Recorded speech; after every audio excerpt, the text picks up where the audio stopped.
Selamat pagi dan selamat sahabat saya ucapkan kepada kita semua. Puji Tuhan oleh karena pada pagi hari yang indah ini kita boleh kembali bersama-sama untuk beribadah kepada Tuhan, khususnya untuk mendengarkan firman Tuhan. Untuk itu saya mengundang kita semua untuk sama-sama berdoa.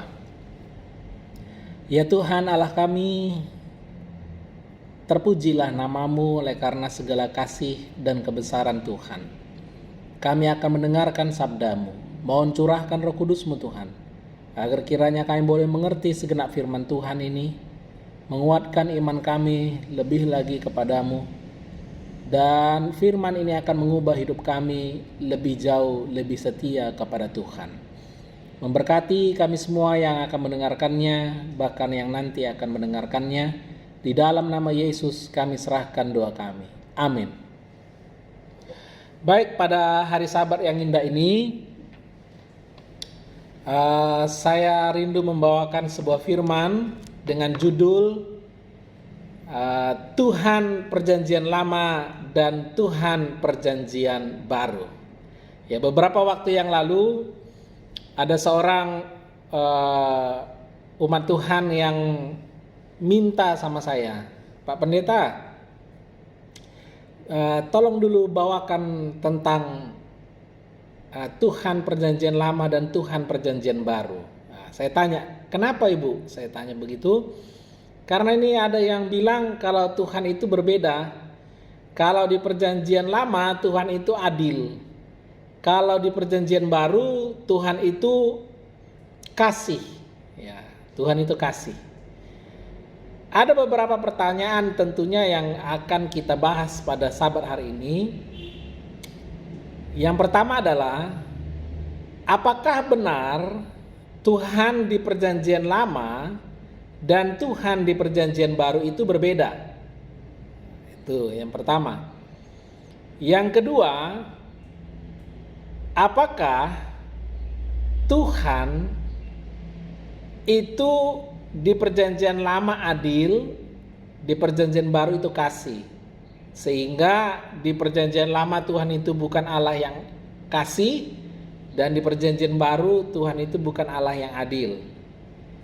Bahkan yang ketiga, pertanyaan yang lebih ekstrim adalah, apakah memang Tuhan di Perjanjian Lama itu kejam? Ya, kejam. Baik, yang pertama kita jawab dulu ya. Apakah Allah atau Tuhan di Perjanjian Lama dan Perjanjian Baru itu berbeda? Ya, apakah memang berbeda mereka ini? Ya, tentunya kita buka Alkitab kita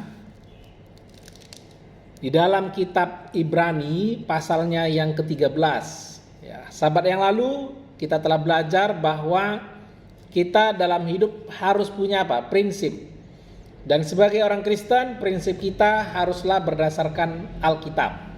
Sehingga segala apa yang kita lakukan, kita katakan, itu akan didorong, didasari oleh prinsip Alkitab itu sendiri. Ya, untuk menjawab banyak pertanyaan yang mungkin membingungkan bagi saya dan saudara, maka kita tidak boleh lupa bahwa prinsip-prinsip Alkitab inilah yang akan bisa membuat kita jelas dan terang tentang segala pertanyaan yang mungkin tadinya membingungkan kita. Baik, di dalam kitab Ibrani pasalnya yang ke-13, ayatnya yang ke-8, firman Tuhan berkata demikian. Yesus Kristus tetap sama baik kemarin maupun hari ini dan sampai selama-lamanya. Ayat ini dengan jelas memberitahu bahwa Yesus Kristus itu tidak berubah. Dia sama baik kemarin, hari ini, dan sampai selama-lamanya. Ada tiga waktu yang disampaikan di sini, yaitu kemarin, hari ini, dan sampai selama-lamanya. Tiga waktu di sini menggambarkan bahwa Yesus Kristus tidak berubah, kemarin ini adalah masa lalu. Hari ini adalah masa sekarang. Sampai selama-lamanya adalah masa depan. Artinya, baik dahulu masa lalu, baik sekarang maupun masa depan, Yesus Kristus tidak pernah berubah. Dia tetap sama.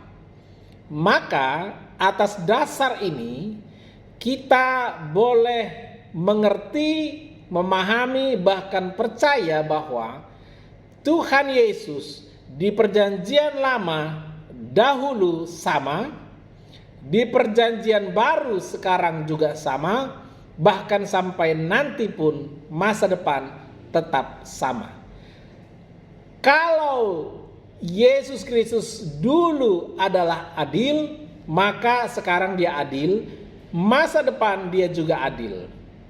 Yesus Kristus dahulu kasih, maka sekarang kasih, masa depan juga adalah kasih. Karena Yesus adalah Tuhan, dia memiliki sifat maha adil dan maha kasih. Artinya sifat ini memang Tuhan Yesus miliki dari dahulu, sekarang, dan sampai selama-lamanya. Tidak ada perubahan. Oh, tapi kalau kita baca perjanjian lama, ada orang yang bersalah, hukum mati. Di perjanjian baru bagaimana? Oh, Yesus mengampuni.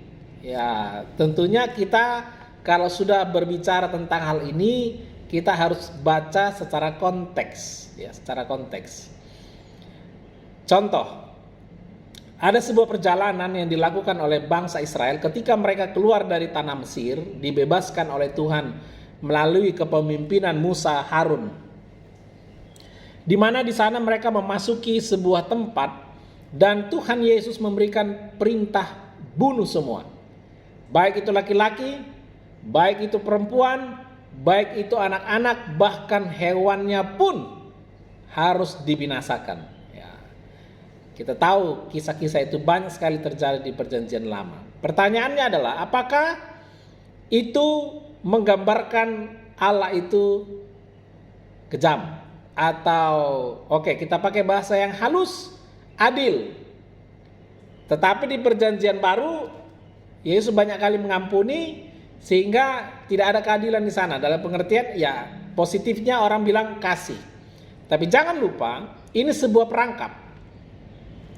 Perangkap untuk membeda-bedakan Tuhan, itu bahaya. Kenapa? Bahayanya adalah, bahaya yang pertama adalah kita akan menjadi skeptis atau kurang percaya terhadap Alkitab. Itu bahaya yang pertama. Bahaya yang kedua, ketika Anda menjadi ragu-ragu atau tidak percaya kepada Alkitab, maka Anda akan menjadi orang yang tidak punya prinsip. Ya, prinsip. Bahaya. Bahayanya apa?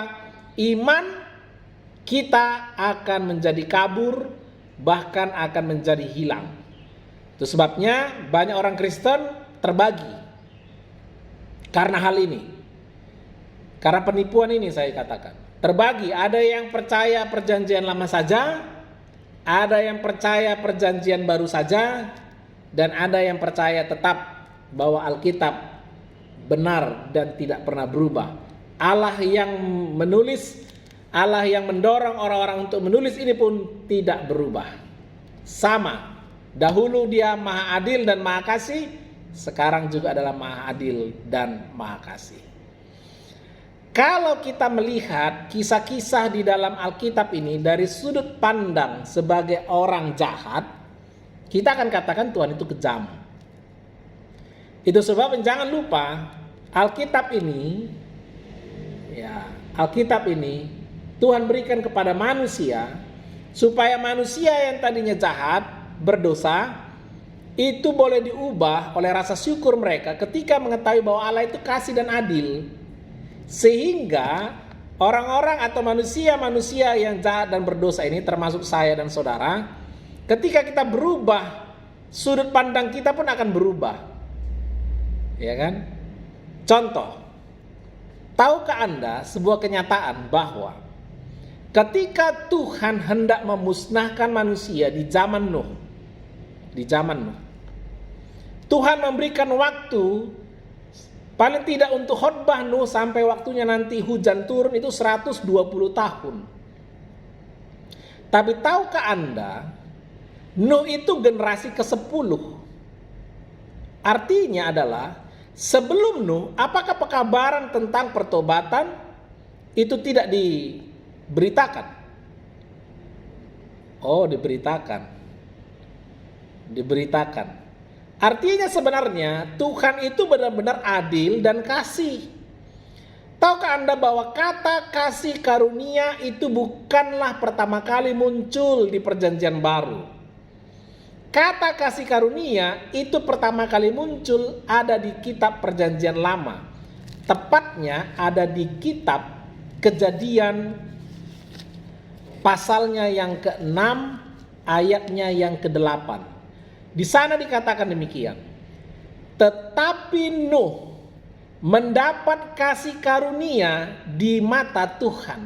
Lihat, Nuh mendapat kasih karunia. Jadi kata kasih atau kasih karunia atau sifat Allah yang maha kasih itu justru pertama kali muncul di mana? Di Perjanjian Lama.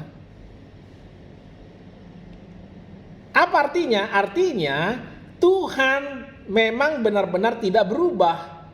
Dahulu, kemarin, sekarang, dan sampai selama-lamanya.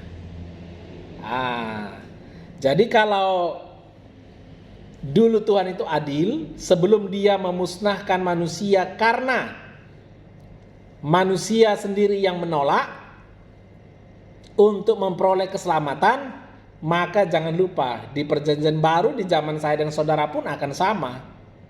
Kenapa? Karena di Perjanjian Baru itu sebenarnya lebih banyak Tuhan berbicara tentang kebinasaan, murka, lebih banyak. Kenapa? Ya karena memang kenyataan yang kita tahu adalah bahwa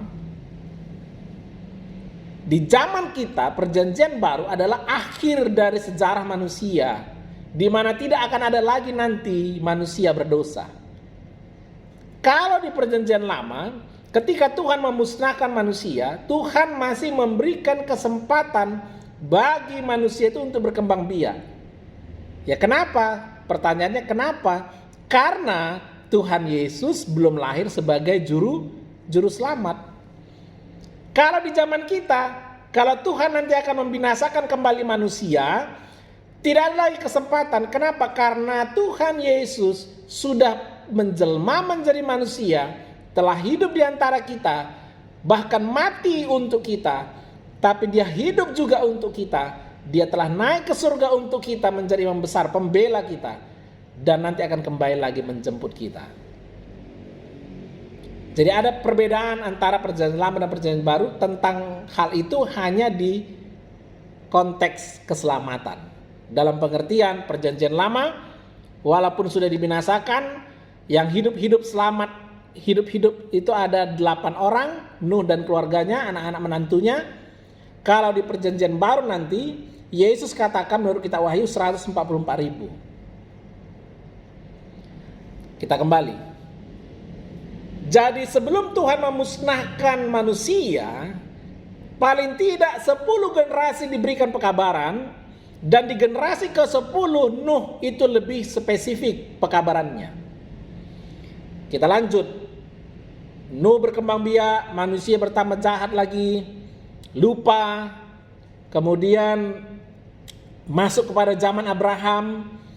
Di zaman Abraham berkembang lagi umat Tuhan melalui keturunan Abraham, yaitu melalui Ishak, dari Ishak kepada Yakub, berkembang biak lagi, bertambah banyak lagi manusia ini, kemudian diperbudak.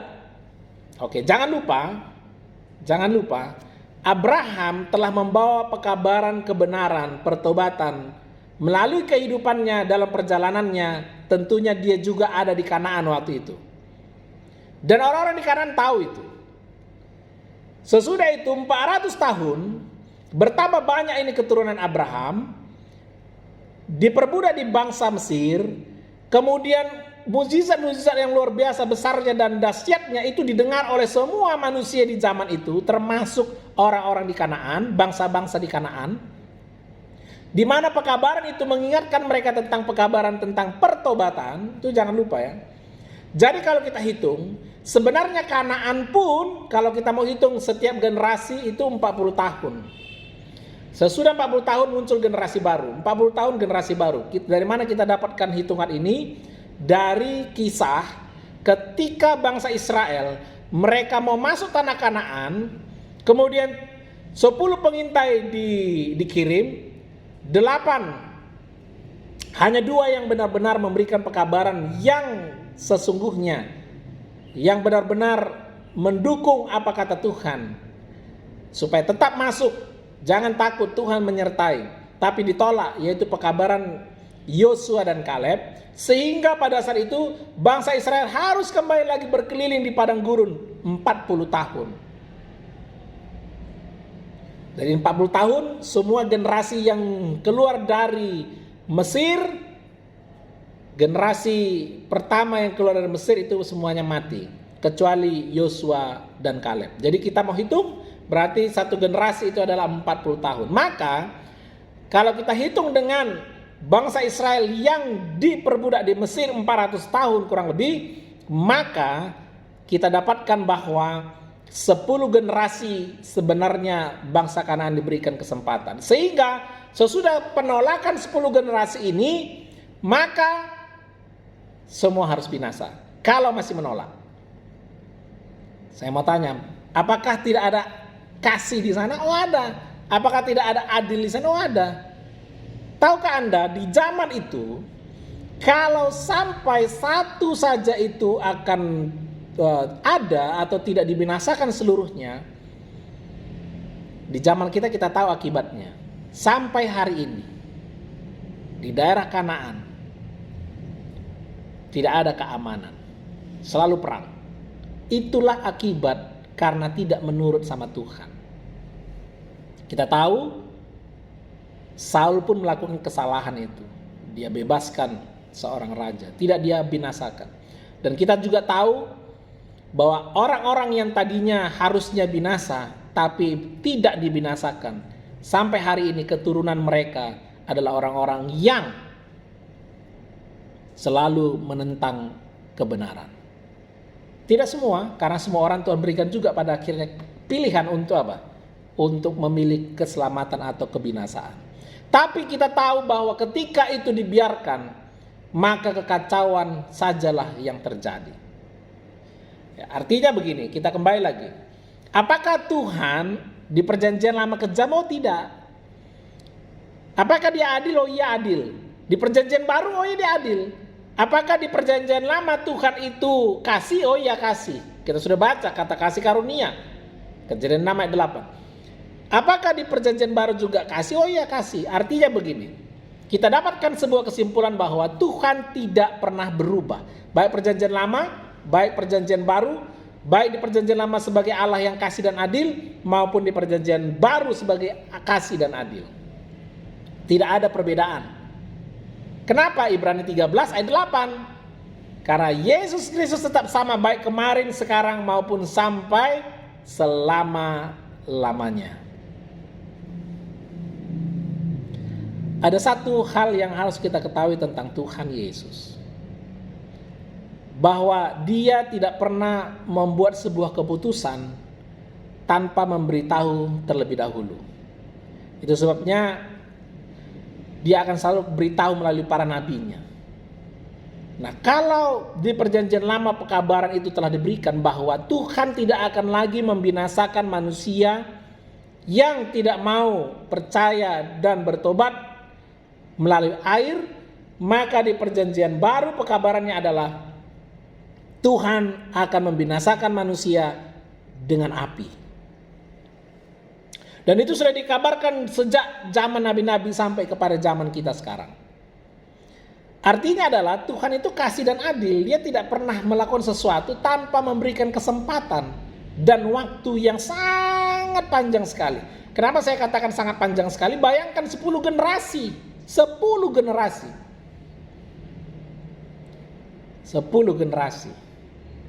Tuhan selalu berikan, ini angka 10 ini sebuah angka yang sangat sering sekali diulang-ulangi di dalam banyak kisah di dalam Alkitab untuk menggambarkan bahwa Tuhan itu benar-benar panjang sabar dan kasih setianya. Mari kita kembali kepada perspektif. Orang yang jahat akan katakan Tuhan kejam. Tapi mari kita melihat dari sudut pandang orang jahat yang telah bertobat, yaitu saya dan saudara. Sudut pandangnya adalah dalam kitab Mazmur. Ya, dalam kitab Mazmur 103 ayat 17. Mari kita buka Alkitab kita. Mazmur 103 ayat 17. Di sana firman Tuhan berkata, "Tetapi kasih setia Tuhan dari selama-lamanya sampai selama-lamanya atas orang-orang yang takut akan Dia dan keadilannya bagi anak cucu." Inilah sudut pandang yang sesungguhnya ketika kita hendak memahami Tuhan, yaitu bahwa kasih setia Tuhan yang selama-lamanya itu, keadilannya yang terus-menerus itu sampai anak cucu kita itu adalah bagi mereka yang takut akan Dia. Jadi konteksnya adalah kasih Tuhan yang kekal, keadilan Tuhan yang luar biasa itu selain untuk semua orang, tapi itu khususnya berlaku untuk saya dan saudara, orang-orang yang takut akan Tuhan. Jadi kalau kita tidak takut sama Tuhan, kita tidak punya hak untuk minta kasih setia itu yang selama-lamanya itu, keadilan yang selama-lamanya itu. Tidak punya hak. Karena firman Tuhan jelas katakan, hanya anak-anak Allah yang punya hak itu, hak waris itu. Jadi kalau saya dan saudara orang jahat yang tidak mau bertobat, melalui kasih Tuhan yang luar biasa panjangnya itu. Kenapa panjang? Karena bayangkan 10 generasi. Jadi kalau saya mati, anak saya, anaknya, cucu saya, terus sampai 10 generasi kesempatan diberikan. Artinya sampai akhir hidup kita, itulah terakhir Tuhan berikan kesempatan. Kurang sabar dan kurang adil apa Tuhan itu? Luar biasa Dia. Pekabaran bagi kita dan saat ini adalah kita dapatkan dari pertanyaan tentang keadilan dan kasih Tuhan itu bahwa ternyata Tuhan tidak mau biarkan kita terus-menerus berada dalam jurang dosa. Tuhan tidak mau juga membiarkan kita terus-menerus menjadi orang jahat. Itu kasih Tuhan dan keadilan Tuhan pada saat yang sama. Terus sebagai pemazmur katakan, keadilan dan kasih itu bercium-ciuman. Kapan keadilan dan kasih itu bersama-sama? Digambarkan seperti bercium-ciuman, yaitu di Golgota. Golgota, salib adalah gambaran terjelas. Kita benar-benar memahami bahwa Tuhan kita adalah Tuhan yang adil. Pada saat yang sama Dia adalah Tuhan yang kasih. Itu sebabnya salib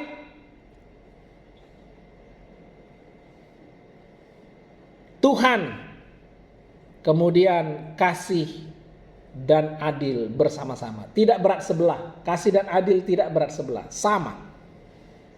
Tidak berbeda.